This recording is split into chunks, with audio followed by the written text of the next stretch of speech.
नमस्कार, मैं हूं प्रवीण दुबे।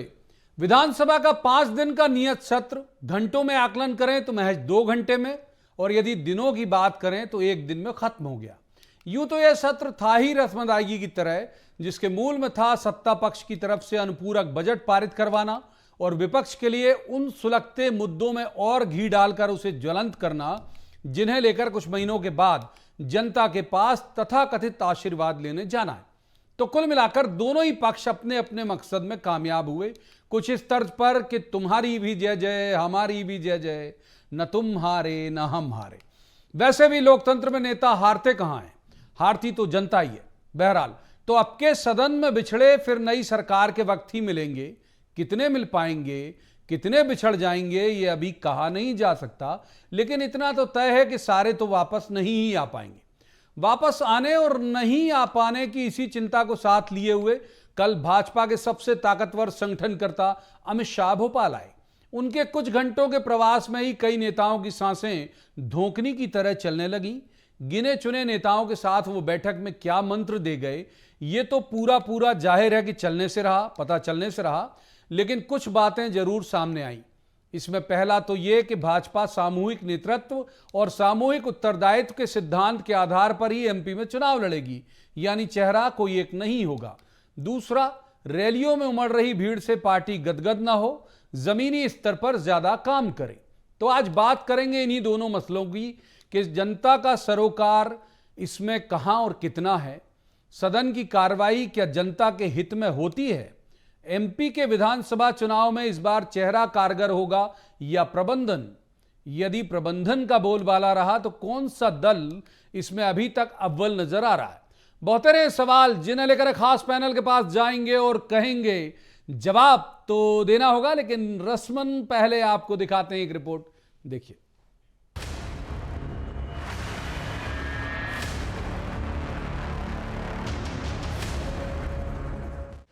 मध्य प्रदेश की विधानसभा का अंतिम मानसून सत्र 5 दिन की बजाय मात्र 5 घंटे में सिमट गया।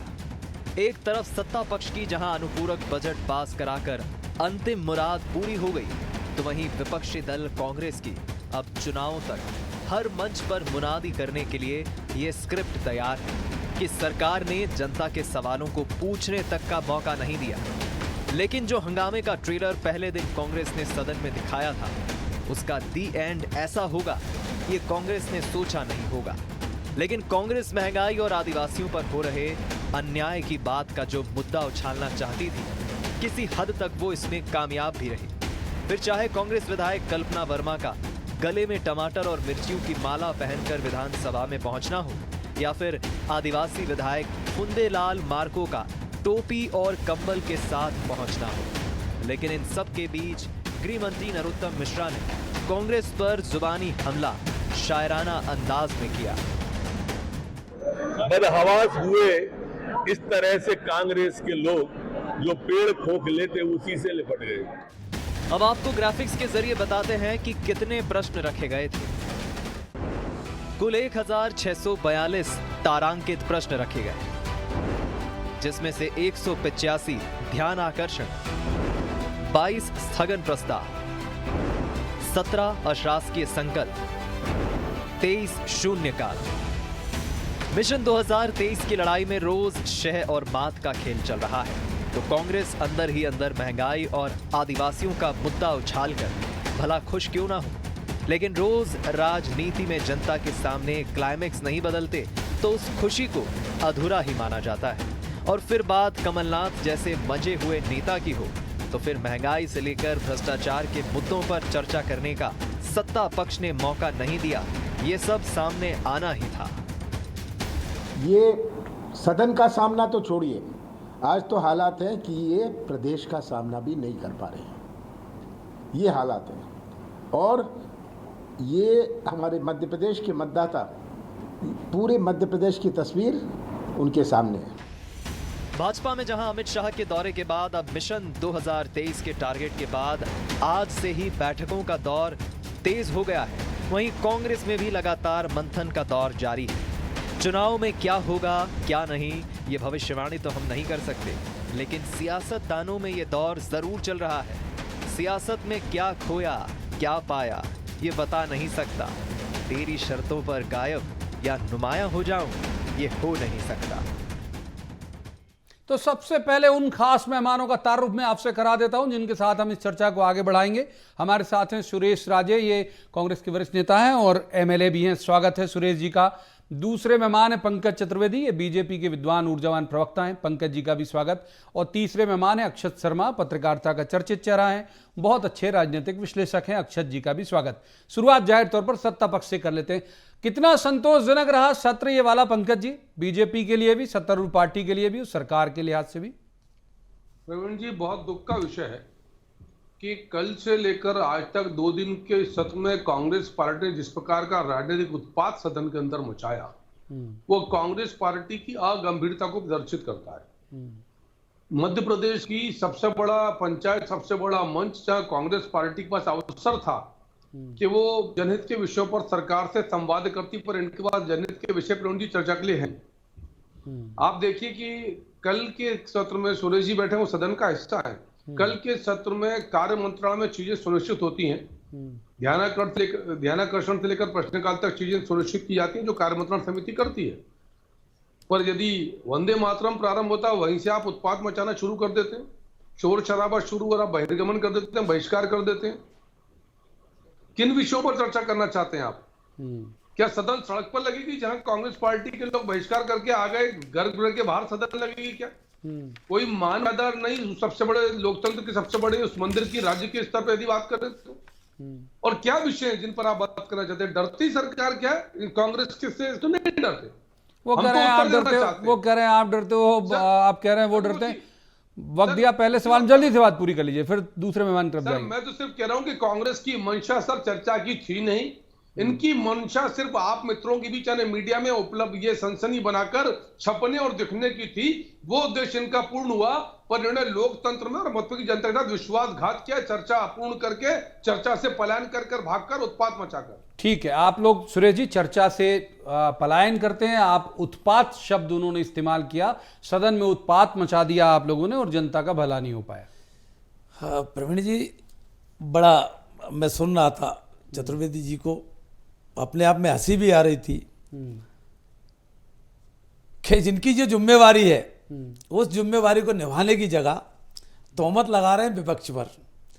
ड्यूटी किसकी बनती है सदन चलाने की?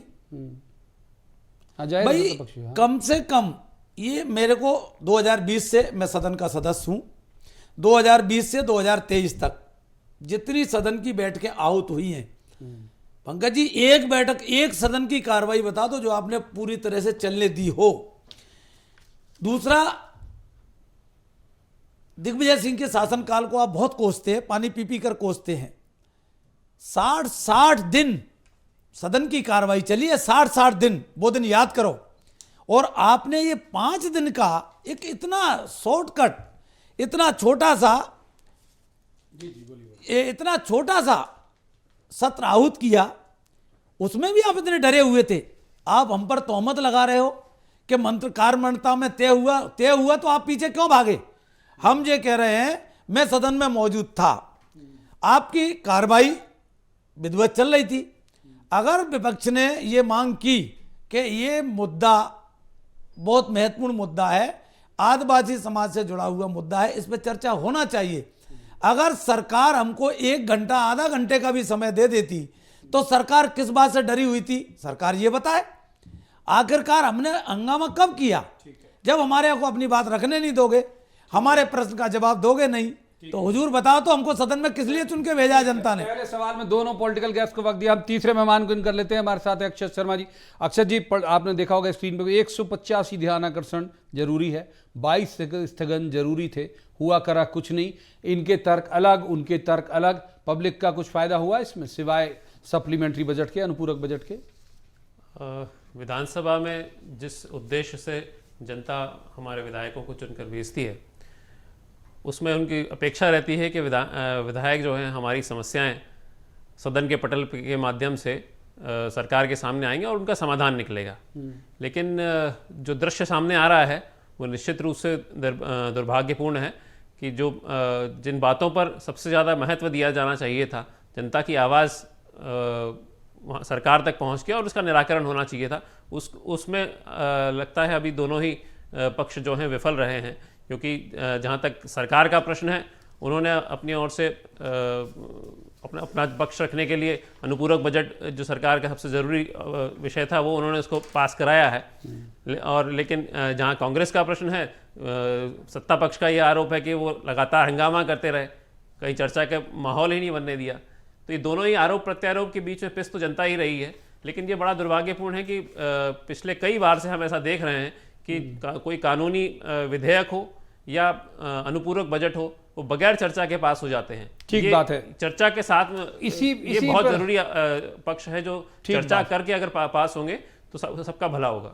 एक बार जल्दी से इन कर लेते हैं पंकज जी को इसी बात को लेकर। पंकज जी, आपका काम बनता वाला जो मैं फिगर है बता दे रहा हूँ आपको, 26,817 करोड़ 63,87,000 करोड़ का बजट जो है वो पास कराना था, तो वो करा लिया आपने, तो वो विधिवत हो गया आपका कि भाई दर्शकों की सहूलियत के लिए बता देता हूं भाई, अनुपूरक बजट लाया कब जाता है, जब आवंटित बजट वित्त वर्ष से पहले खत्म हो जाए। तो अब वित्त वर्ष आने तक तो अब इनकी सरकार रहेगी, किसकी सरकार रहेगी ये तय नहीं है, तो इन्हें पैसा जरूरी था, उन्होंने वो बजट क्लियर करा लिया, तो आपका काम तो हो गया। पंकज जी देखिए प्रवीण जी, सवाल काम होने का नहीं सर, ये काम भारतीय जनता पार्टी का काम है सर, ये नहीं, मध्य सरकार प्रदेश का ही है। जनता का चलिए सर, हाँ सर मध्य प्रदेश का काम है सर।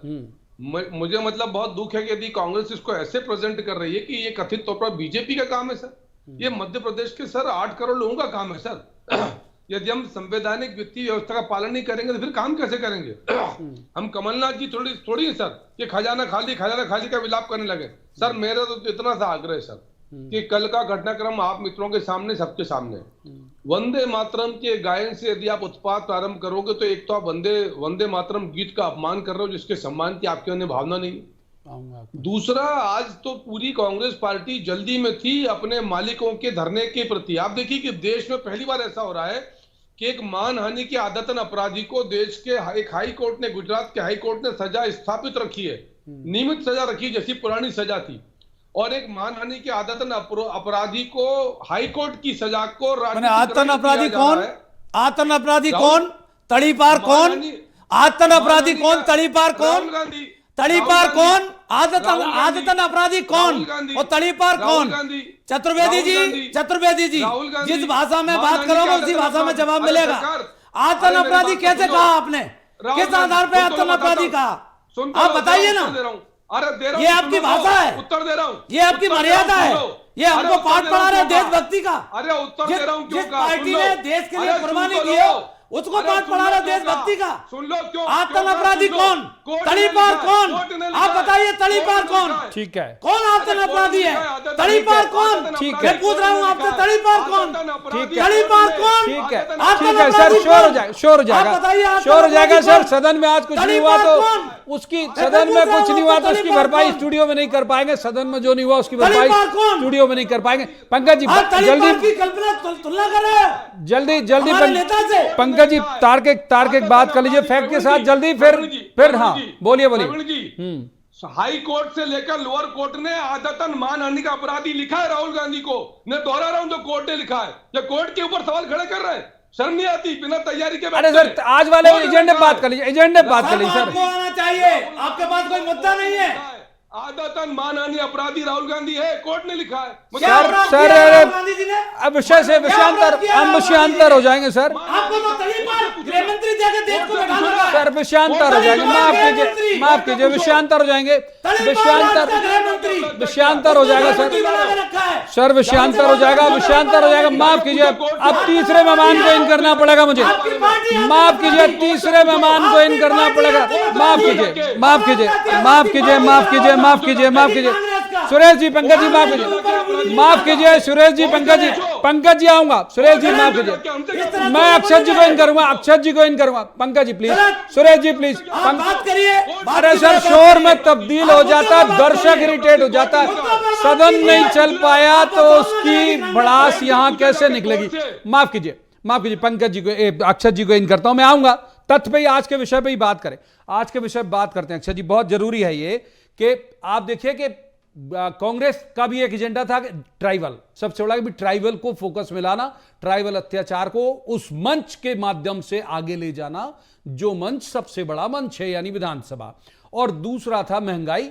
तो उन्होंने दो प्रतीक लेके आए। कल्पना वर्मा महंगाई का प्रतीक लेके आई थी टमाटर पहने हुए, और फुंदेलाल जी टोपी इसलिए लगाए थे कि भाई कोई पेशाब वेशाब ऊपर नहीं कर दे वाला, ऐसा उनका भाव था। तो हम चलिए अब गोल की बात करते हैं। दोनों सियासी पार्टियां, आप लगता है कि अचीव किया कांग्रेस ने भी अपना जो गोल था उसका, कि भाई लोगों के मानस में ये चीजें पेवस्त हो जाएंगी, या फिर एक स्वांग था जो खत्म हो गया? कई बार चीज़ें ऐसी रहती हैं जो कि for the eyes, for the optics, उसमें तो कांग्रेस पार्टी सफल रही है, क्योंकि जिस तरह से आज वो सब्जियों की माला पहन कर आई थी विधायिका, और मार्को जी टोपी पहन के आए थे, तो ये सब चर्चा का विषय तो था कि ये क्या है, क्यों पहना है। तो वो एक भाव, लोगों में क्यूरियोसिटी थी, तो उस तरह से तो वो मुद्दे को उठाने में सफल रहे। लेकिन उसको जिस रूप में, चर्चा के रूप में सामने लाना था, जिसका न्याय लोगों को मिलना चाहिए था, जो समस्या सामने थी, वो मुझे नहीं लगता कि उस पर वो सफल हो पाए।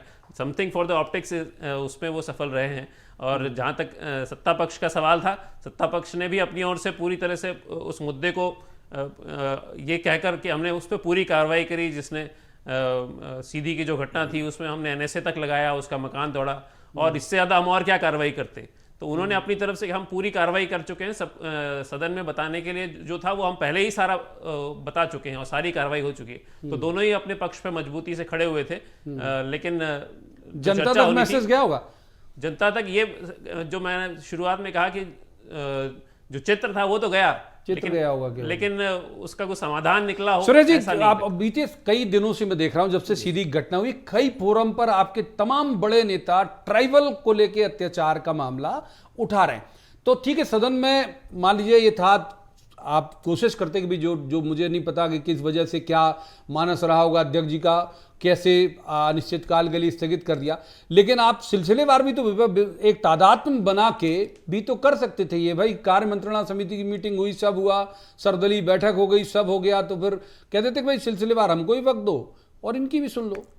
आदरणीय दुबे जी, हमने कितनी बेहतर शुरुआत की, कितनी सद्भावनापूर्ण शुरुआत की, ये सदन की कार्रवाई आप देख लें। प्रश्न काल से लेकर विधिवत हमारे प्रश्नों का ऐसा नहीं है, हमारे पक्ष के जो अवसर मिला, जितना मिला, हमने बढ़िया शालीनता के साथ अपना पक्ष रखा। सत्ता पक्ष के लोगों को जो अवसर मिला उन्होंने अपना पक्ष रखा।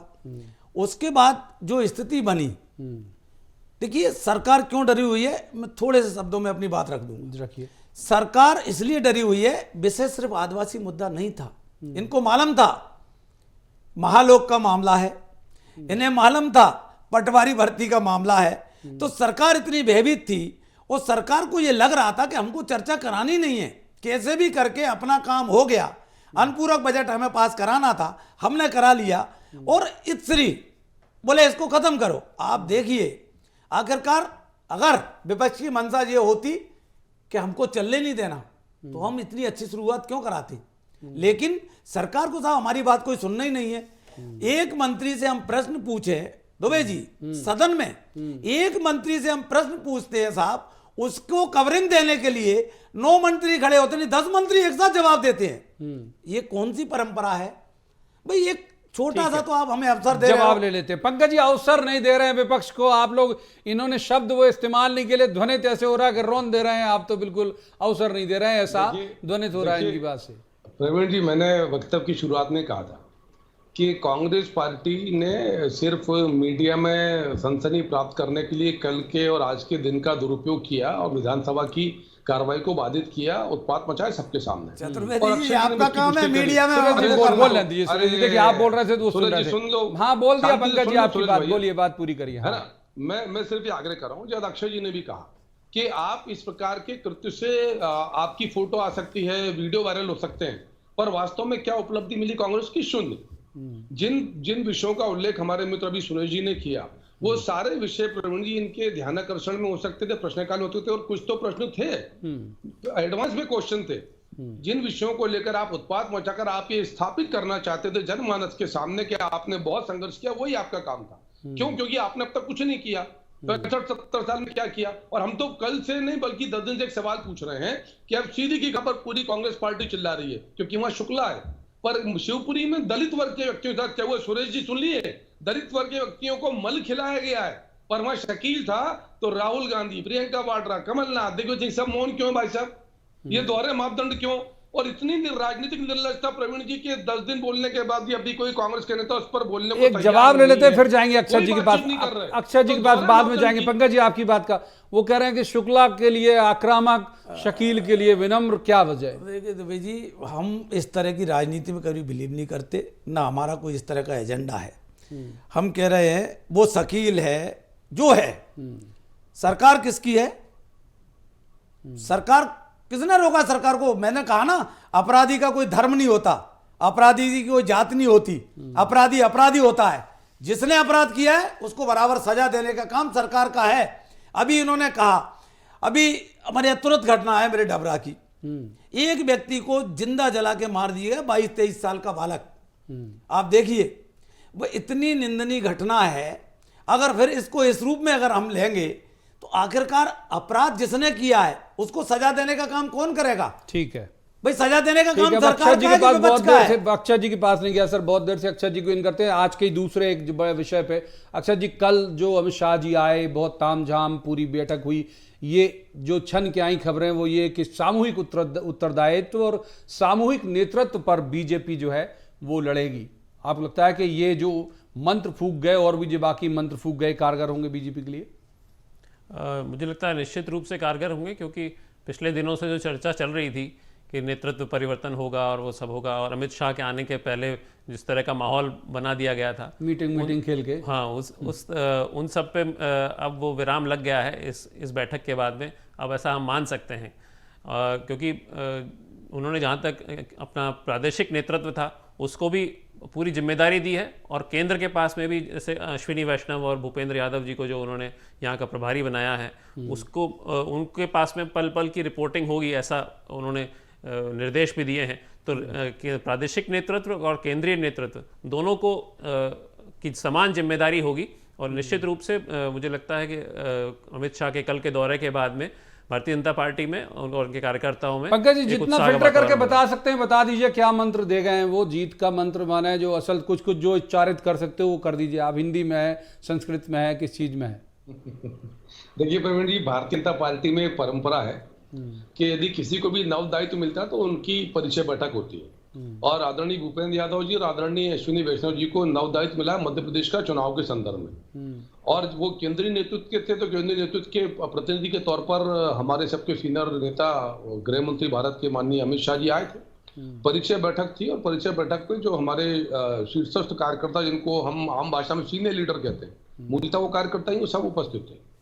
और भारतीय जनता पार्टी में कार्यकर्ता से लेकर मुख्यमंत्री तक, मंडल अध्यक्ष से लेकर प्रदेश अध्यक्ष तक, सब कार्यकर्ता सब सामूहिक नेतृत्व के आधार पर काम करते हैं। यहाँ जो नेतृत्व है सामूहिक है, योजना सामूहिक है, नीति सामूहिक है। सामूहिक समूह के और सामूहिक नेतृत्व के आधार पर, सामूहिक शक्ति के आधार पर तो हमारा आह्वान है कि अब की बार 200 पार, मध्य प्रदेश के मतदान के पर 64,100 बूथ, उसी पर हम काम कर रहे हैं। और जिस प्रकार की विकास और विकास की डिलीवरी, यानी डेवलपमेंट और डिलीवरी ऑफ डेवलपमेंट दोनों जो किया है, कोई राज्य प्रवीण की 20% की जिसकी विकास दर, अरे सर, तो ये तो आप कर ही रहे थे। मतलब अमित शाह जी वन लाइनर क्या बोल गए कि क्या करो?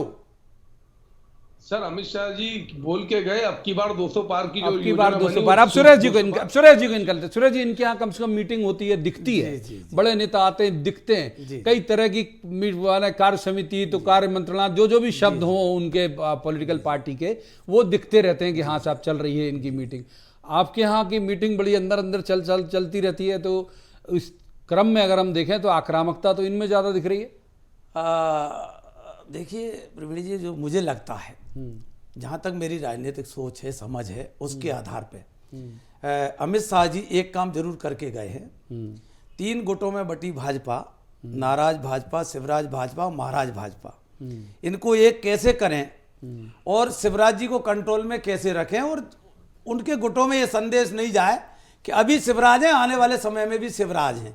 सिर्फ इतना काम अमित शाह जी करके गए हैं। तो इसके लिए आने की जरूरत क्या थी? वो इतने बड़े ओहदे के वहीं बैठे बैठे कर लेते। सन 80 की भाजपा में और वर्तमान भाजपा में, अटल आडवाणी जी की भाजपा में और वर्तमान अमित शाह और मोदी जी की भाजपा में यही अंतर है, ये छोटे से छोटे कार्यक्रम को इतना बड़ा इवेंट देते हैं, इतना हाई फाई बना देते हैं, लगता है कि पता नहीं क्या होने वाला है। अभी जैसे चतुर्वेदी जी ने कहा 200 पार, बहुत अच्छी बात है, हम तो कहते हैं 230 पार भी कह दो, क्या दिक्कत है। और मुझे कुछ नहीं लगता, मैंने जो कहा कि सिर्फ तीनों भाजपा को एक करने का काम अमित शाह जी ने प्रयास किया है कि वो हो जाए, पंकज जी, इससे ज्यादा कहीं जवाब, कुछ नहीं है। पंकज जी जवाब आपके विषय से जुड़ा हुआ, फिर अक्षय जी के पास जाऊंगा।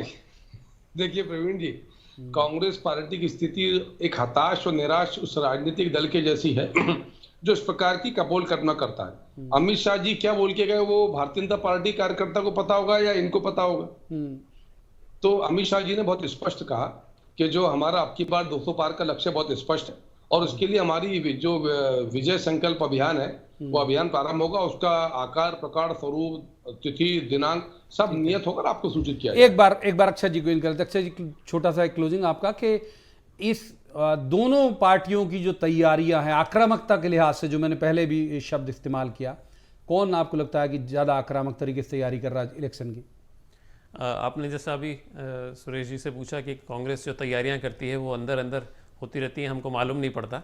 तो कांग्रेस की तैयारी अंदर ही अंदर चल रही होगी, शायद हमें उसकी सारी जानकारी नहीं मिल पा रही है।